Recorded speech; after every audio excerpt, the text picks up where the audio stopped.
பூலோக வைகுண்டமான ஸ்ரீரங்கத்தில் 1137 ஆண்டுகளாக ஒரு மகானின் உண்மை உடல் இன்னும் அங்கே பாதுகாக்கப்படுகிறது என்றால் நம்புவீர்களா? அவர்தான் ஸ்ரீ ராமானுஜாசாரியார், ஸ்ரீ வைஷ்ணவ சமயத்தின் மாபெரும் குரு. அவருடைய திருவரசு ஸ்ரீரங்கநாதர் கோவிலின் 5ஆம் சுற்றில் தென்மேற்கு மூலையில் உள்ளது. இது சிலையல்ல, உண்மையான மனித உடல். விரல்களின் நகங்கள், கண்கள் அனைத்தும் இன்னும் தெளிவாக காணலாம். எந்த ரசாயனமும் இல்லாமல் சந்தனம், குங்குமப்பூ, கற்பூரம் மட்டுமே பயன்படுத்தி 878 ஆண்டுகளாக பாதுகாக்கப்படுகிறது.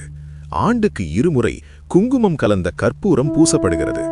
எகிப்திய மம்மிகள் போல மூடப்பட்ட உடல் அல்ல, இங்கே அமர்ந்த நிலையில் பக்தர்களுக்கு தரிசனம் தருகிறார்.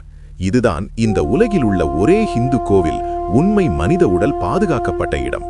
பல ஸ்ரீ வைஷ்ணவர்களுக்கே இந்த அதிசயம் தெரியாது. நீங்கள் தெரிந்து கொண்டீர்களா? ஜெய் ஸ்ரீ ராமானுஜா.